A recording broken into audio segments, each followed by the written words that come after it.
Hey everybody, welcome to your Velvet Ashes Legacy podcast for the month of April. Denise Beck here, along with Sarah Hilkeman. Hey Sarah. Hey Denise.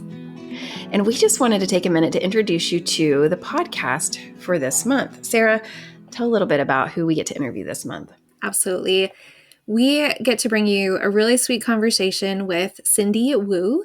Cindy is actually one of our retreat leaders for the Velvet Ashes online retreat this year. And she was also a presenter for one of our workshops for the Equip conference in 2024. So Cindy has a really amazing story of kind of the journey that the Lord has taken her on in cross-cultural work, but then also things not going the way that she thought maybe they would, and different doors opening than maybe she expected. So that was one of the things that I'm excited about for all of you to hear. Just, it was an encouragement to my heart as I sat and listened through the recording of this. I feel like she's the first person we've interviewed that said, my goal in life was to be a spinster and die in South America. I know, yes. Just like, so love that. No, and I also appreciate, so one of the things that is really timely in the world today has to do with refugees and what's happening with funding for them and how they're being impacted by the current political climate. And Cindy's current legacy, as you would put it, this is the Legacy podcast, really is up to her eyeballs in that population and in what is happening right now. So she shares a little bit of her heart about that and how we can be praying for that. So it was such a well-rounded conversation. If you are planning to do the Velvet Ashes online retreat, we hope that you are. This is such a great bonus to get to know your retreat leader just a little bit better. And either way, the legacy that we get to learn about from Cindy Wu and how the Lord is weaving her story is a good one. So we're so thankful to Barnabas International for making this podcast possible. Please enjoy this episode of the Velvet Ashes Legacy Podcast.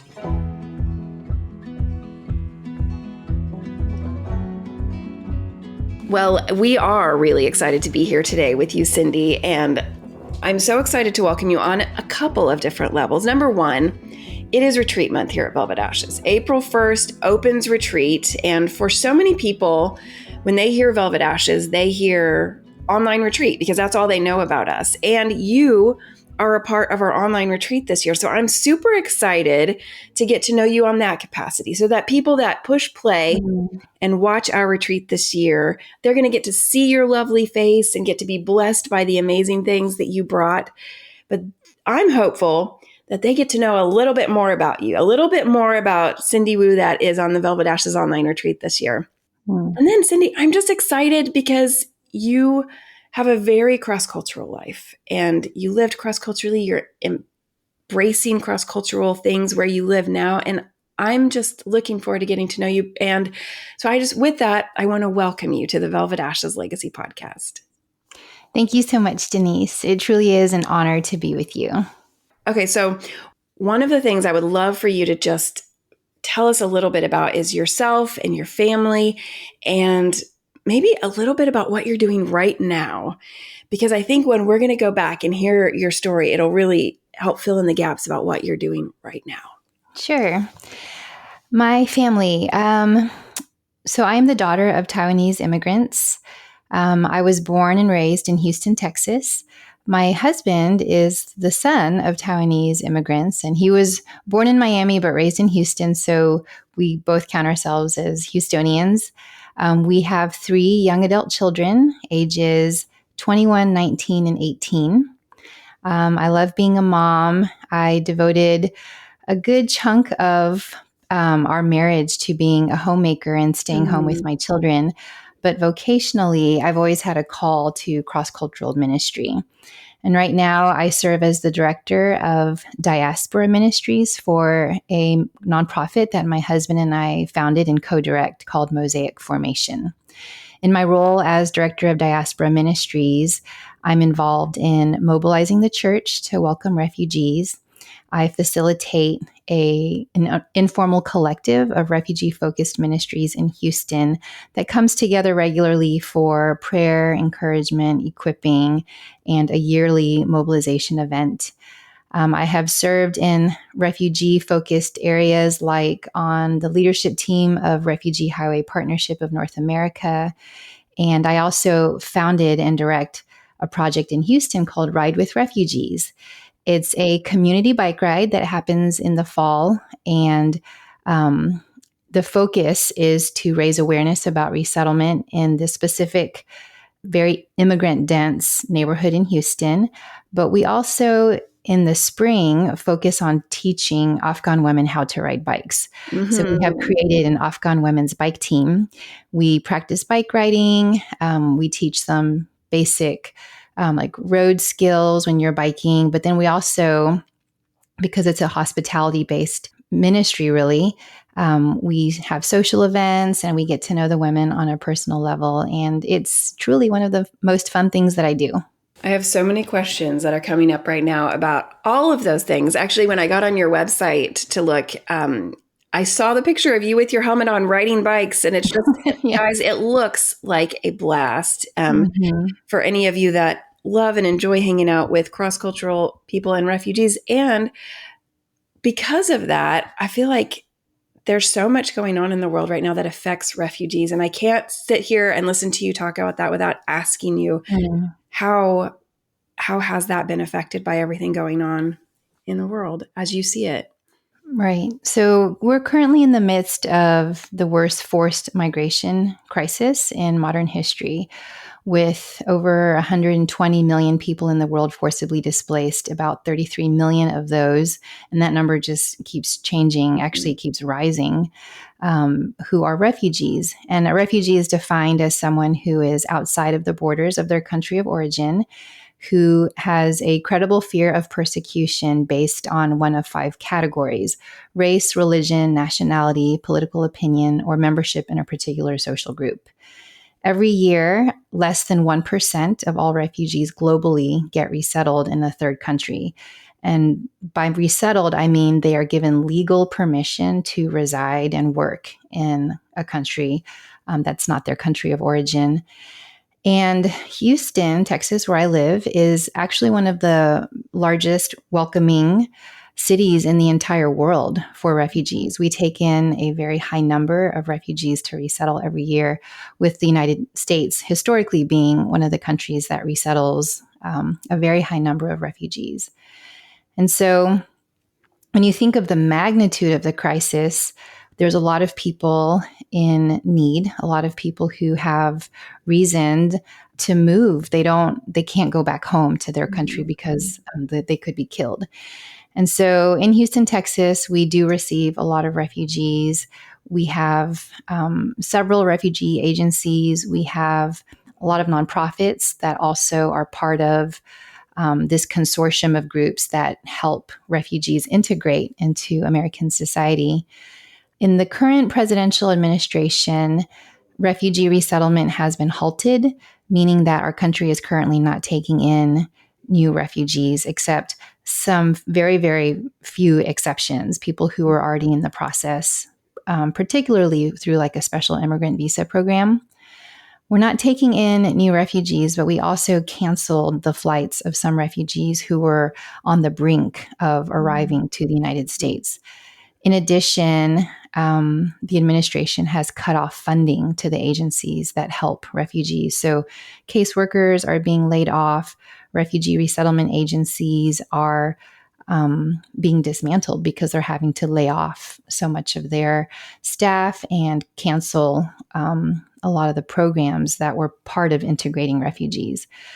So it's had very dire consequences, frankly, for the refugee community, mostly those who are recent arrivals, maybe within the past 1 to 3 months, who were relying on a certain amount of funding and not able to access it.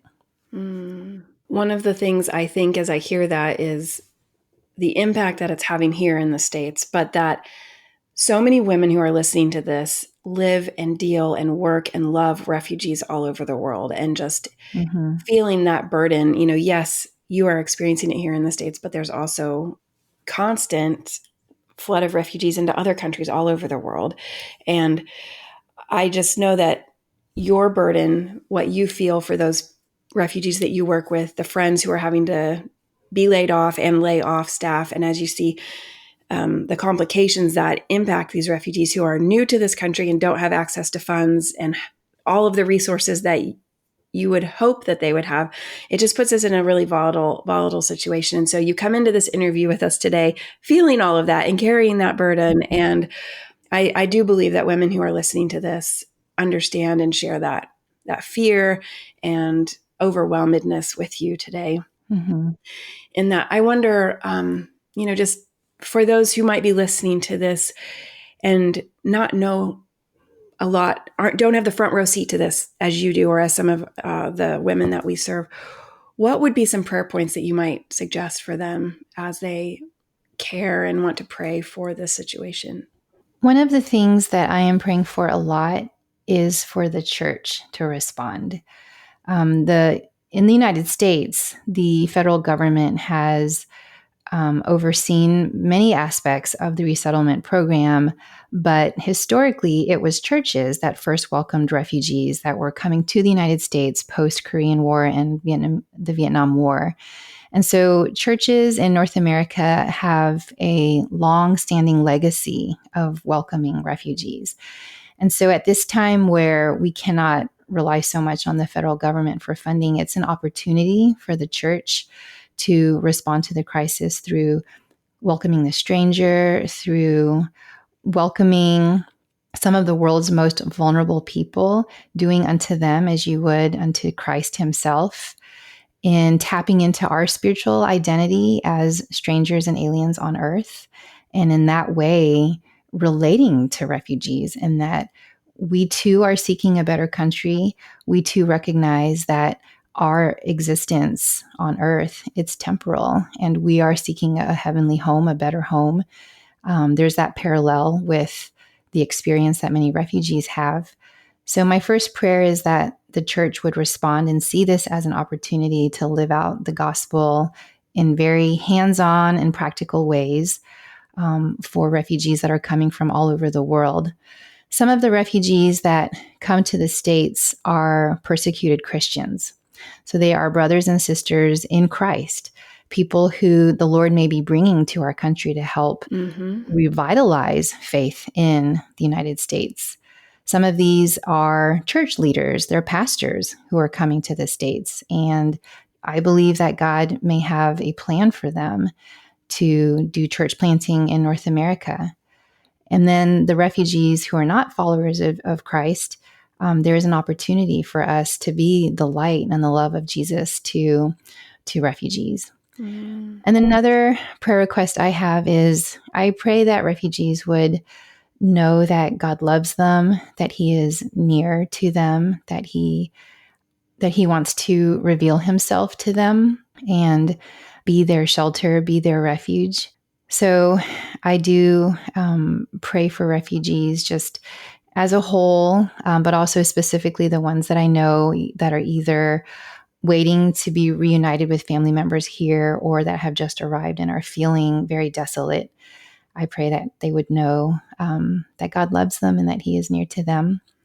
And then I just pray for our country. I pray for our leaders.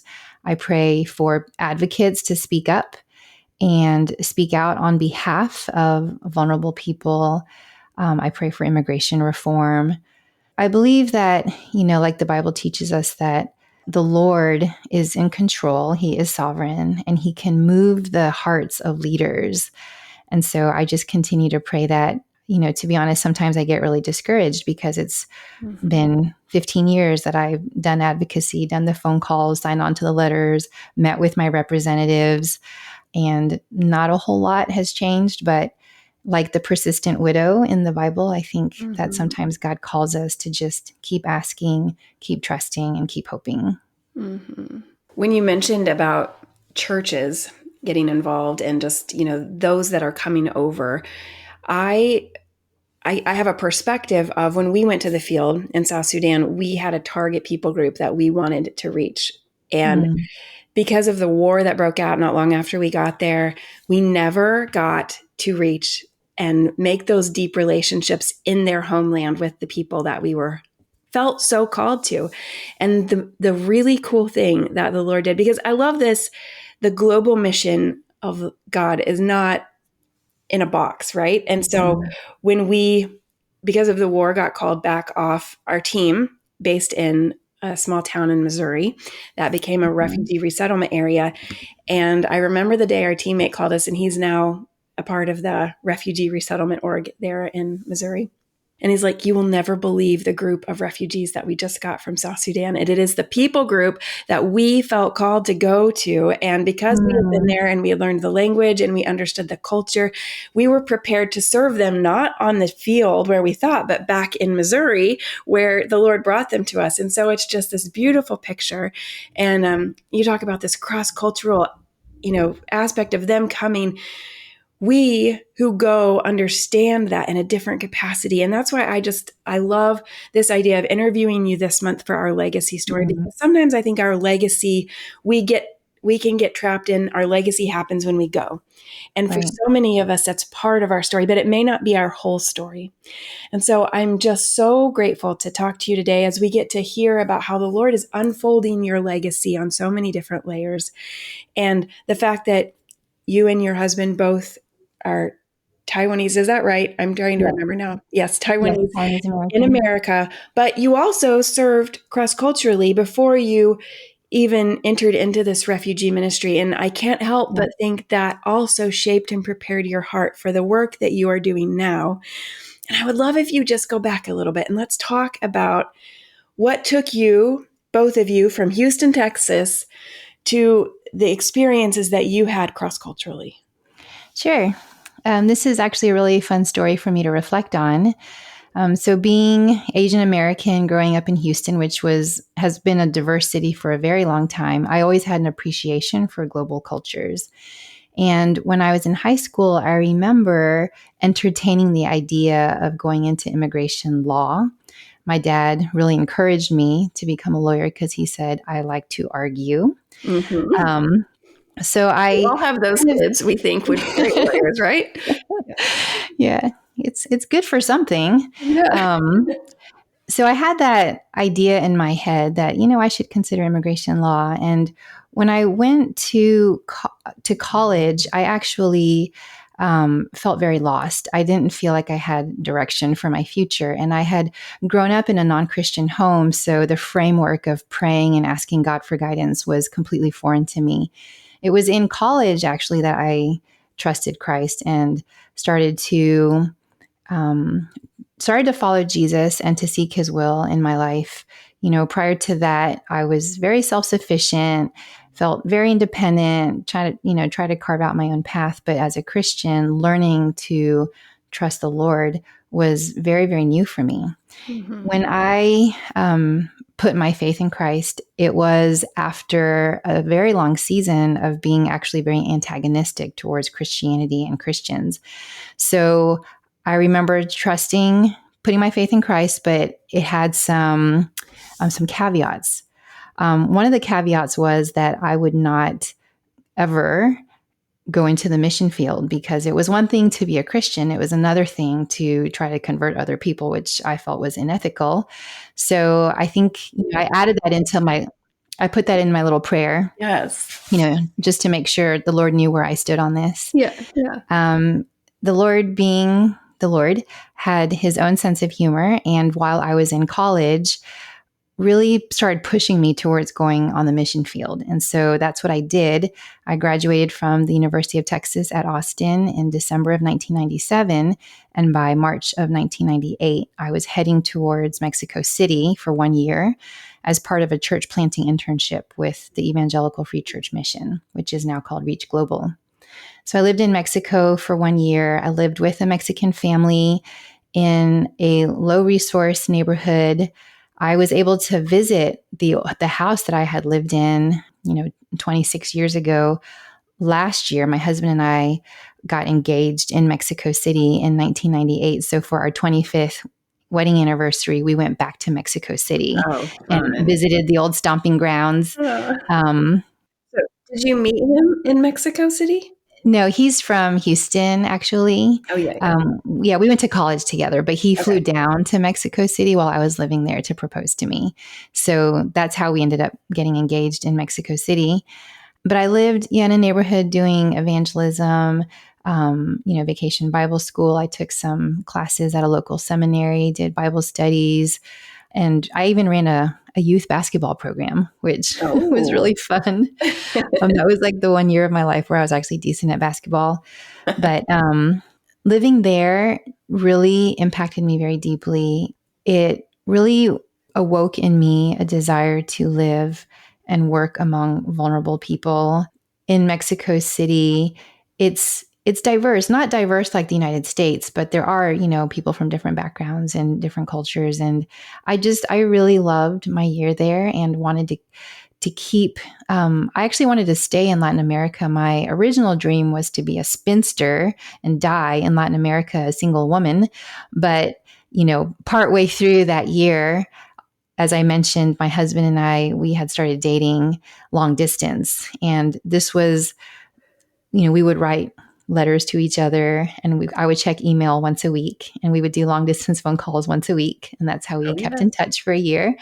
I remember the 90s. I remember what that was Yes. like. Yeah. Yeah, we had a dial up internet that was shared in this office computer by like four people. Um, but yeah, in that year, I really felt called to stay in Latin America as a spinster, old lady. That was my dream. Mm-hmm. But because we started dating, I had to make a choice. Either go to China with my husband because he was feeling called to China, or stay in Mexico City. And so it was both a hard and an easy decision. Hard decision because I didn't want to give up speaking Spanish. I didn't want to give up Latin America, but easy because I wanted to marry David. Mm-hmm. So I ended up coming home after the 1 year internship. We were in the United States for 1 year, preparing to go then to China, which we did for 3 years. And we were actually part of a team. There were 10 of us from college that had been discipled by our church pastor. And we felt called to go to China all together as a team of 10 and do tent making and get involved with the house church movement. Oh, can I just ask you questions about Mhm. that? So you fielded together as a team of 10 people. Is that Yes, right? Did you do training beforehand all together? we did. We went to training with the Evangelical Free Church. In the end, it was 8 of us who ended up on the mission field together, staggered.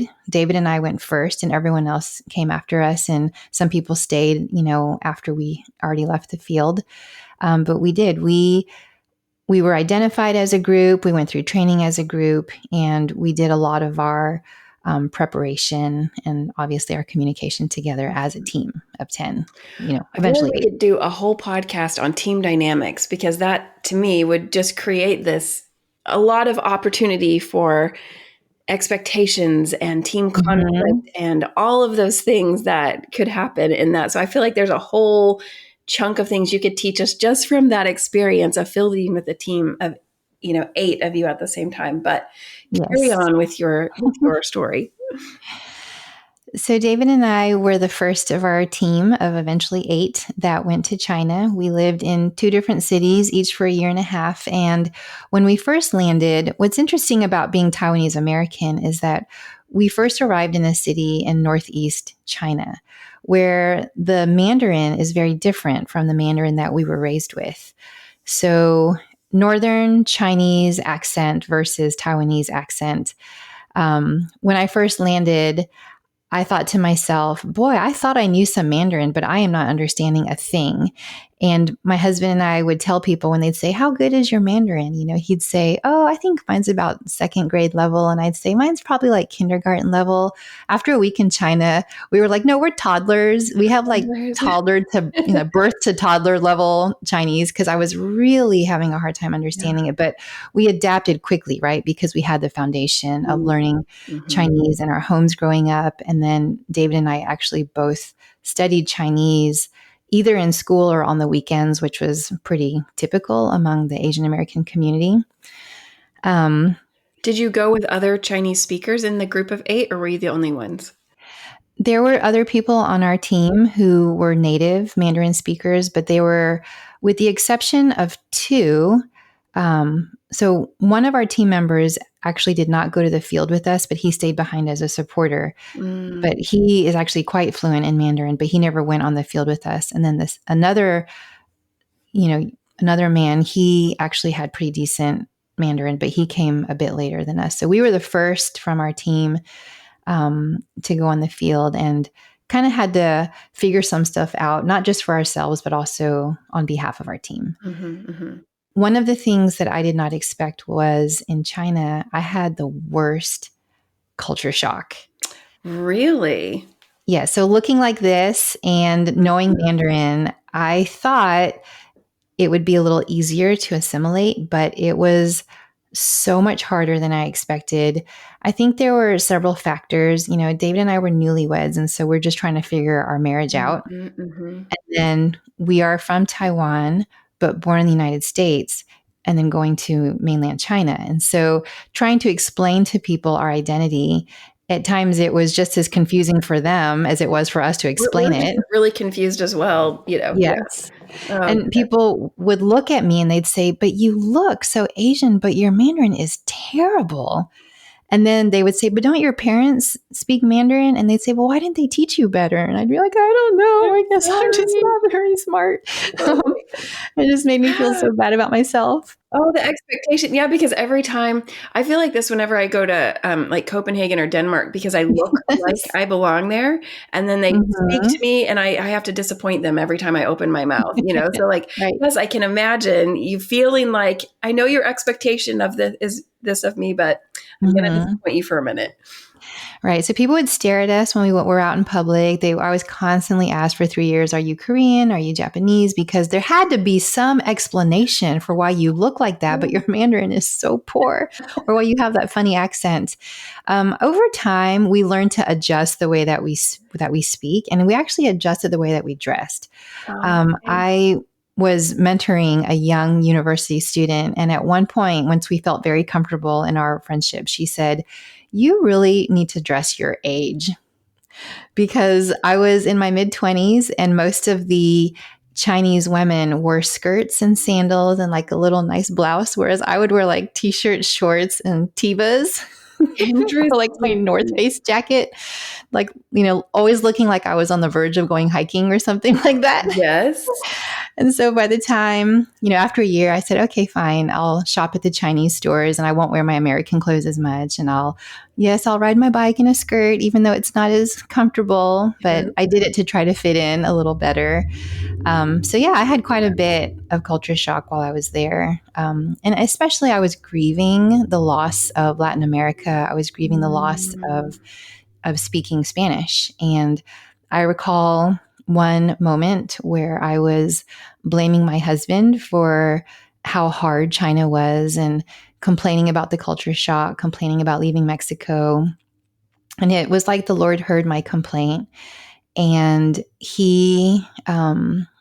the next weekend, we were part of an international fellowship. And the next weekend at church, the principal of the international school approached me and said, "I heard you speak Spanish. Would you like to teach Spanish at the international school?" Wow. And I actually have a teaching certificate in Spanish. So I felt like the Lord was like, "Here, I'm going to give a little bit of that back to you." And so I ended up teaching Spanish for 3 semesters at 2 different international schools in China while we were there.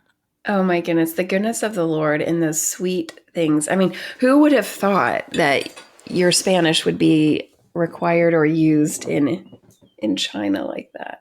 Very unexpected, but yes, it really felt like God saw me and he said, "I know who you are and I know how I made you and I know what you love and I want to give a little bit of that to you while you're here." Mm. So how long did you end up serving in China? We were there for a total of 3 years, 1.5 in one city. And in the first half of our time in China, we focused on tent making. My husband was working for a Canadian software company, and we were mostly befriending people in the business field because that was our original vision, was to go to China as tent makers, get involved in, house church movement, discipleship.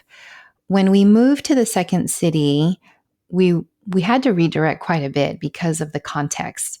There was no longer a company to work for, so we focused on supporting local seminarians, students who were studying to become pastors back in their hometown. So they all come to this particular city to study, and then they go back home to serve. And so during our time in our second city, it just looked very different from our time in our first city. In the second city, we were actually involved in the government church. So rather than being a part of the house church movement as we envisioned, we were part of supporting the government church and especially the seminarians who were part of the government church. And of course, we had to do all of this very carefully, very cautiously. And sometimes I remember this one worship service where my husband, who was a worship leader, he was playing guitar and I play percussion because I don't sing. And so when you're married to a worship leader, you got to pick something up. So I picked up the drums. So I would do hand percussion with him. And the seminarians would say, don't talk. Okay. When you're on stage, just keep your mouth closed because it's so obvious when you guys start talking that you're foreigners. So we would support them that way, but just try to be, very under the radar. We did do some Bible study with some locals as well. We were learning, we learned Mandarin the whole time that we were there doing, mostly tutoring or enrolling in the local schools. But that was a really great blessing for us because man, the faith of the local pastors and the limited resources that they had and what they could do with the limited resources that they have when I compare myself to what I have in the United States, my expectation of what church should look like, what I need to do church in the United States versus what these local Chinese pastors had, and then the passion and then their faith. It was so inspiring. And even though I went to China with not the best attitude, even though I had really severe culture shock, it was through these friendships with local Chinese that towards the end, I really loved my time in China. And we actually prayed about going back to China for long-term mission work. But then the Lord redirected us later to multi-ethnic church planting in the United States.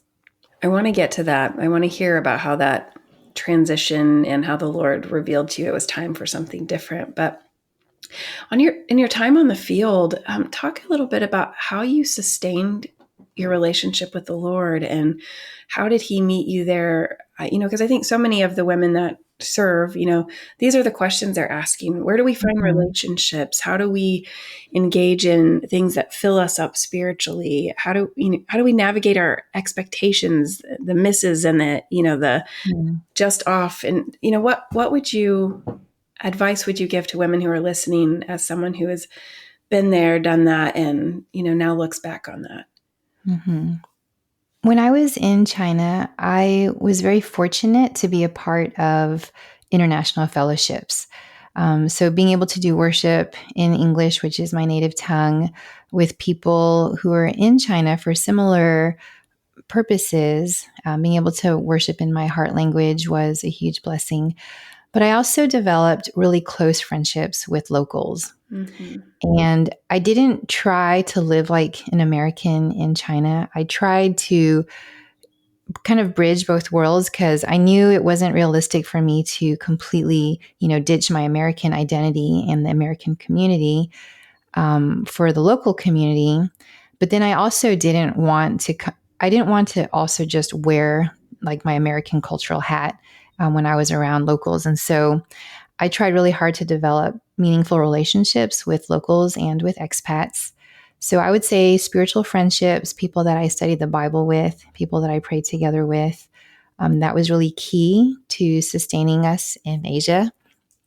I also developed the practice of Sabbath while I was in China, and it's something that I've maintained for 20 years. Mm-hmm. Early on in our time in China, we met another couple. They actually were from Houston as well, but we didn't know them. Well, I knew the wife in Houston, but I didn't know the husband at all. And they practiced Sabbath. And this was at the time a very new concept for me.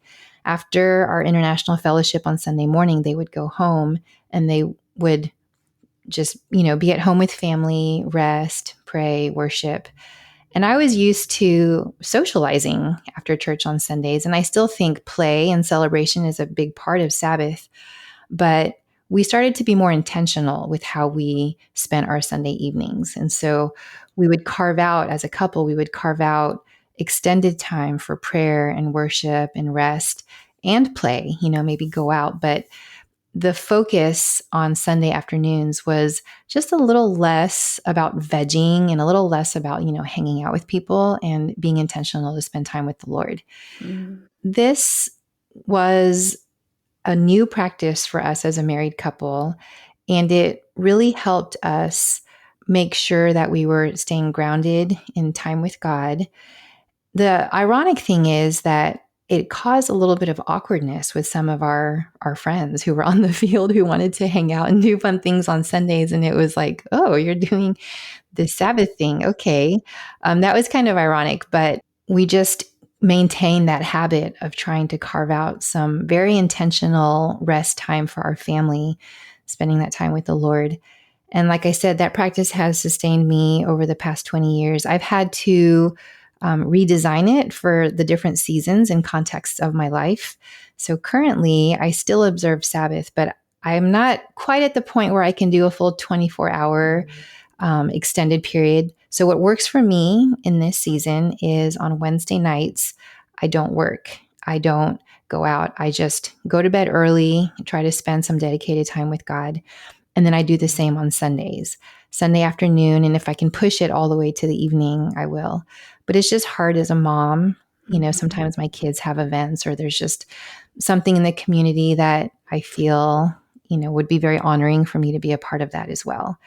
So trying to practice the habit of Sabbath has something that has really sustained me both on the field and back home in the United States.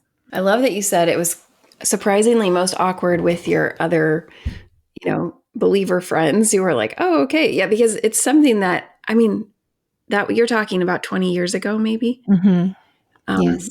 And I feel like it's entered much more into conversation since then. But even then, if it's not something that somebody is practicing, it does feel really foreign to have people make those boundaries, and it can feel uncomfortable. And, just taking those first steps is the hardest, right? To say to your friends, your neighbors, your family, hey, this is what we're doing. I remember when we were on the field and we would set up, we had to even tell our national friends, you know what?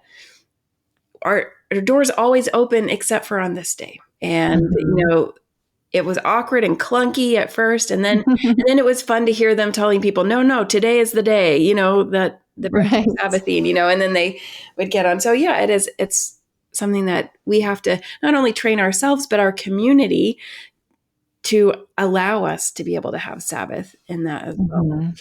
Okay. So first of all, kudos to you for continuing it for 20 years. Because I feel like in most of the conversations I have with global workers who eventually have transitioned off the field, it was like, we were so good at it while we were on the field. But then we got back to America, and it is definitely something we don't do, or we do it, like sporadically, and it's not any rhythm that is life-giving to us. And so well done that you have been able to keep that up.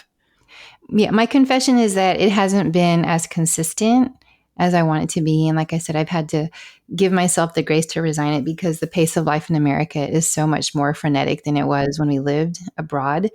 But yes, on and off for 20 years. Not totally consistent. That's just okay. to be completely authentic, but something I have strived for. Yeah. Well, and I love even the idea that you're casting about chunks of the day that you do Sabbath in, and it is not sun up to sundown on the next day. And, which is great if that works. But I love that if that doesn't work for you, you are not saying then you can't Sabbath, but you're exactly right. Right. Instead of saying, if I can't do it perfectly, I don't want to do it at all. Yeah. I just do what works. And I'll be really honest. I look forward. Now I have 2 days of the week to look forward to it. And I often wake up on Wednesday morning with a feeling of anticipation for my Wednesday evening rest. And I often have just a little more pep on Wednesdays because I know that Wednesday evening is coming. Probably more productive in the morning, knowing you get to totally take that rest there. Yes. Okay, Cindy, so how did you know that it was time for something different, for a Mm. transition back to your passport country? This was a little more defined for me by circumstances. I came home from China 7 months pregnant with my first child. And my husband, so we signed up for a 3-year term. And when that 3-year term ended, they wanted us to pursue some theological education. So, by virtue of the term ending, me being pregnant, and then David contemplating theological education, that's what brought us home to our passport country. And while we were here, we thought we would have the baby and then actually go to Singapore Bible College so that David could do theological education in Mandarin and English, bilingual. And while we were here waiting for that next step, we were invited to come on staff at a very large Chinese church in Houston. They had a Mandarin speaking ministry and an English speaking ministry, and we came on as part of the Mandarin speaking ministry, actually. And the idea was that it would be like maybe a 1-year internship. David would be able to make some money, get some church ministry under his belt while we had the baby and kind of learned how to be new parents. But then after a year of being at that church, we just felt called to stay in North America longer, partly because the pastor of the English congregation had a vision for multi-ethnic church planting.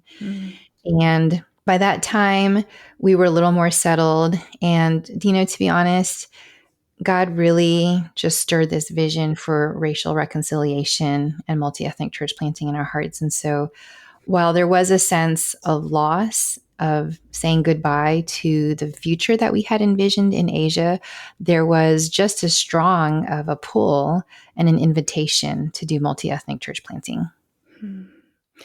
So for a time you were on staff at this church, and you're not still on staff at this church, I'm assuming? No, my husband was on staff at the church. And in fact, he has been on staff at 3 churches while I stayed home with the children. So when I had my first child, I knew that I wanted to stay at home. And I knew that God had a calling on my life for vocational ministry, but I also knew that I wanted to be a stay-at-home mom. So we had 3 children in about 3 years. And after I gave birth to my third child,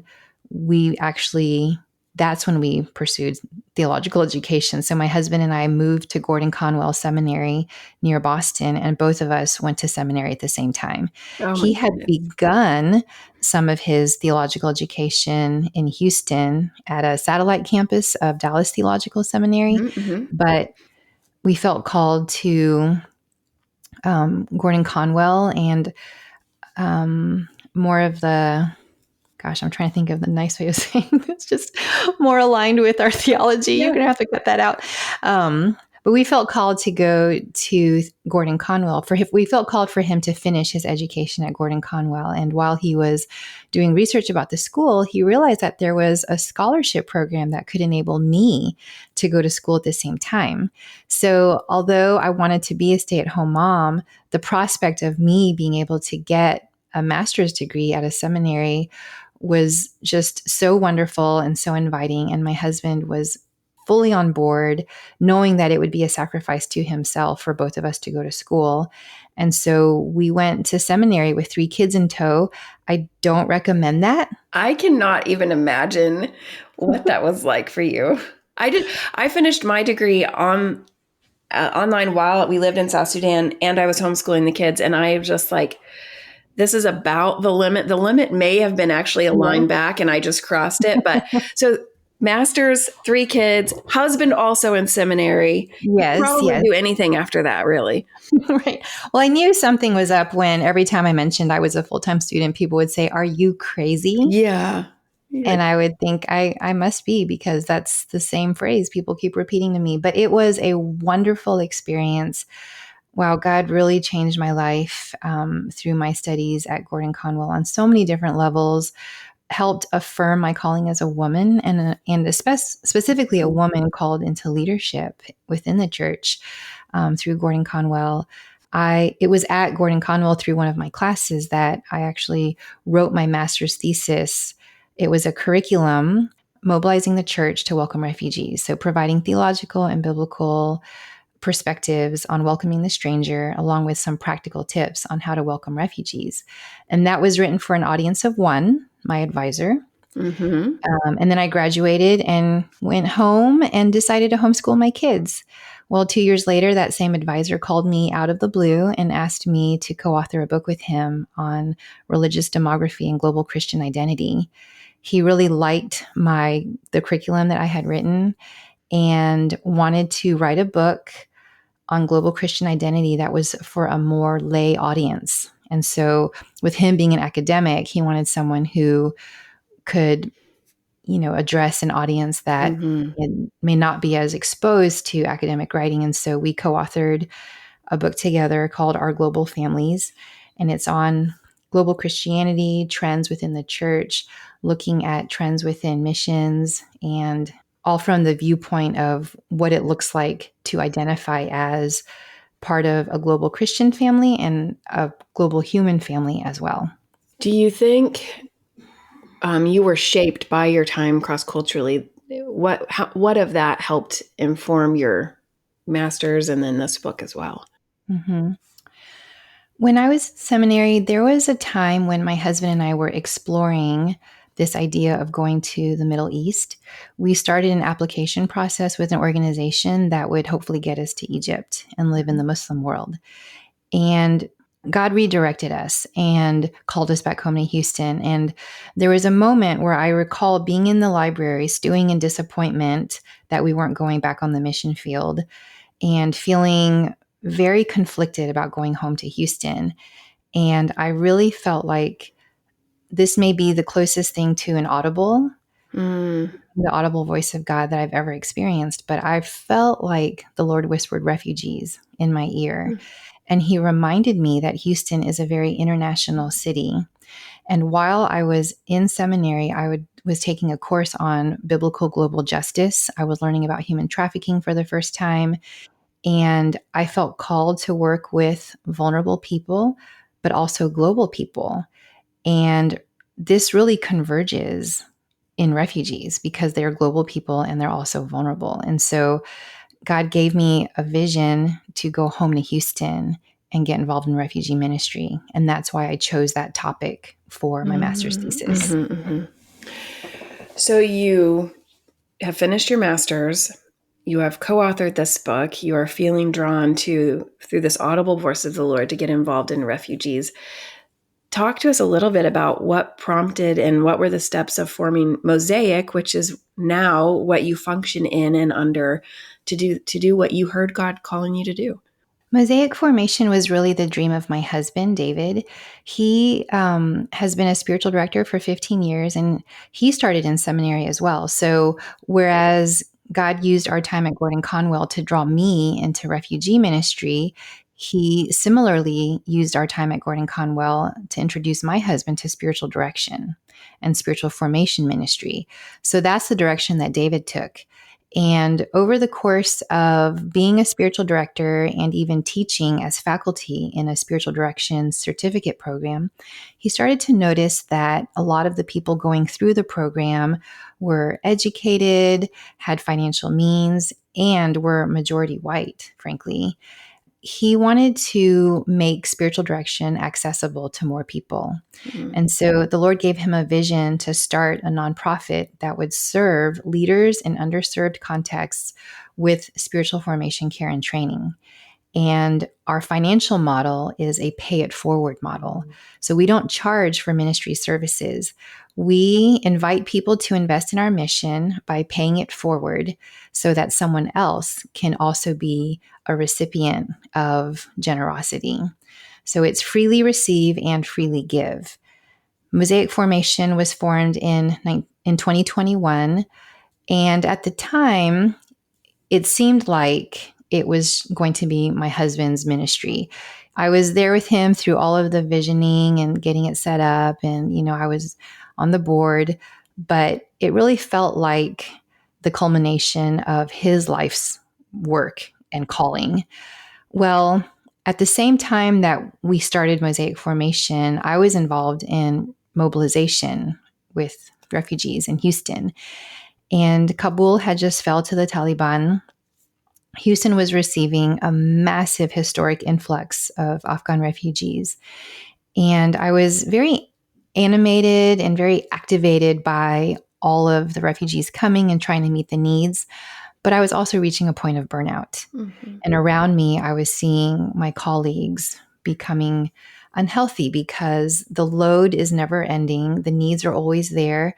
A lot of people who do humanitarian work, you're either anxious, burned out, mad, or you develop a savior complex where you feel like you have to do it all or everything, depends on you and you can't stop. I would say all So, of those things that you just mentioned resonate with the global worker community. absolutely. Yeah. Yes, absolutely. So I started to see, in my colleagues and in myself, that there is this need to be healthy and to be reflective as a follower of Jesus doing humanitarian work. So I felt the Lord inviting me to leave my work in mobilization and in doing so much activism and developing a more contemplative, grounded life in Christ so that I could be a healthy leader in this space. So I left my job. I joined my husband in co directing Mosaic Formation.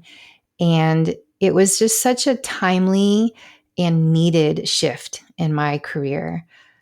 I have always valued spiritual formation. I've always valued spiritual direction, but because of my job as a homemaker, the time that was dedicated to my children, I just didn't have as much time and space to get the training that my husband did and to receive spiritual direction, to the same degree that he did. So I immediately jumped into a spiritual direction training program, and it really helped me become a better listener. I feel like in so many ways, it has helped me to notice God's activity in my life and to find ways to deepen trust with Him. And as someone who is very wired in the activism, I'm very wired to be an activist. Being like offering both the contemplative and the activist side of ministry has been kind of like a perfect marriage, not just of me and my husband, but also what I think a really healthy Christian looks like. That as we grow in Christ likeness, we care more about the needs and the concerns of the world. And so being a more reflective, being a more grounded in Christ practitioner, I think is just very beneficial when you're doing humanitarian work. Do you have any stories that you could share of the impact that this ministry has had? I'm assuming that you've gotten to see firsthand and been encouraged by what the dream that the Lord gave you and the community that you're able to offer it to. The fact that we do not charge for ministry services, the fact that our mission is to make spiritual formation, care, and training accessible, I think has made an impact on organizations, nonprofit leaders, immigrants and refugees themselves who don't have it built into their budgets for spiritual direction or coaching, retreat facilitation, or workshops. So we have received a lot of feedback from people who ordinarily would not have access to these services. Through our financial model, they are able to access them.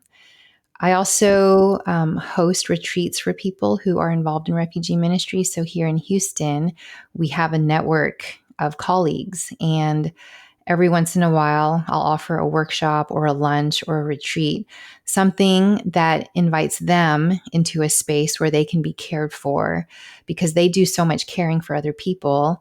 This is an opportunity for them to receive care from someone who can relate to them in their calling, someone who has a lot of shared experiences and language and passion, but who wants to care for them on a spiritual interior level. Well, and I love the model that you have instigated with the pay it forward and I would say even just you're creating these retreats and these moments for people to enter in to receive and how you have done that with Velvet Ashes in the retreat. You have entered into, in 2025, creating a space. I got to watch all of the videos that are now on their way to everyone as retreat month is open. But before they open, I got to see. And I don't know if you want to talk a little bit about that process, what you brought to the retreat. I particularly loved the poetry section that is in the 2025 online retreat. But as we end our time together, I just would love for you to share a little bit about that experience and that space you have created for our community in the 2025 retreat. Sure. Well, first, I felt so honored that Danielle invited me to co-lead the retreat with her. When we first started to talk about the retreat theme, and she mentioned hospitality, it really clicked for me because I had previously been invited to write a paper for a theological symposium whose theme was hospitality and immigration. So the topic of hospitality was very much on my mind. In fact, we did the recording a week before I went to the symposium. So there was like a 9-month lead in to both of these events that were happening around the same time, around the same theme.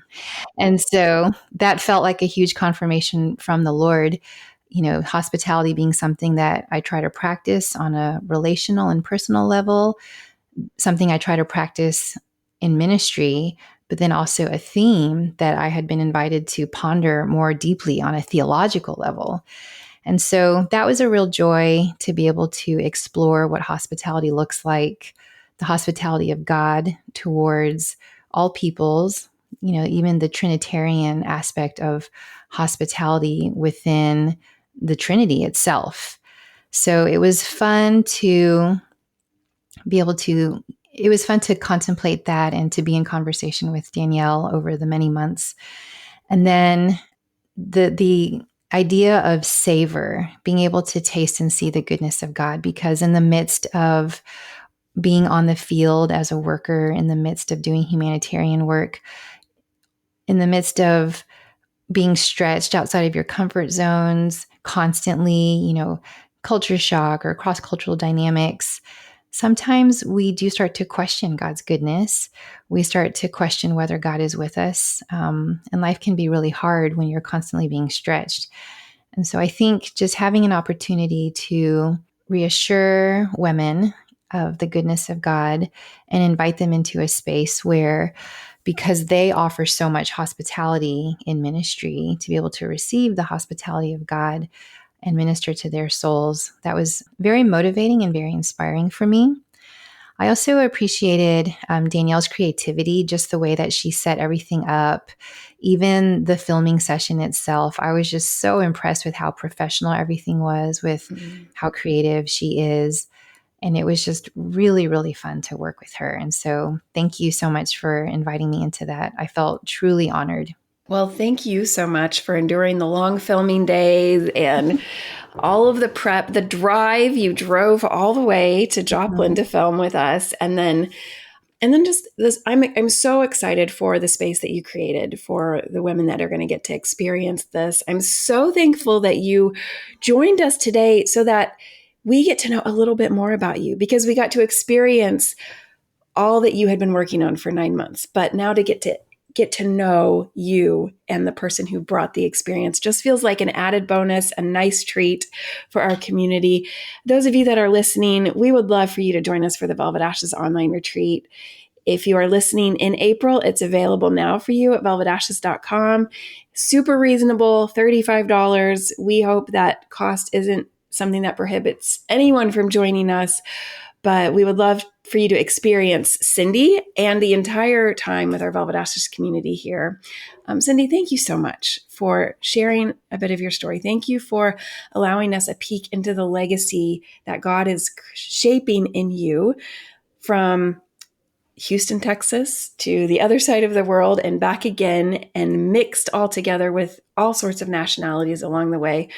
We're cheering you on and definitely appreciate your prayer points, that we can be praying for the work that you're doing and those that are impacted by the politics of today. Well, I'm thankful for Velvet Ashes. I wish y'all had been around when I was on the field. But I really believe that the Lord is using you to encourage and build up women all around the world. Thanks so much, Cindy. And thank you, everyone, for joining us for this month's Velvet Ashes Legacy podcast. We always want to give a shout out to Barnabas International, who sponsors this, who makes it possible for us to continue to bring you these legacy stories. And we will be here with you next month with another Velvet Ashes Legacy podcast. What a pleasure to be home in you, God. What a treasure to be found.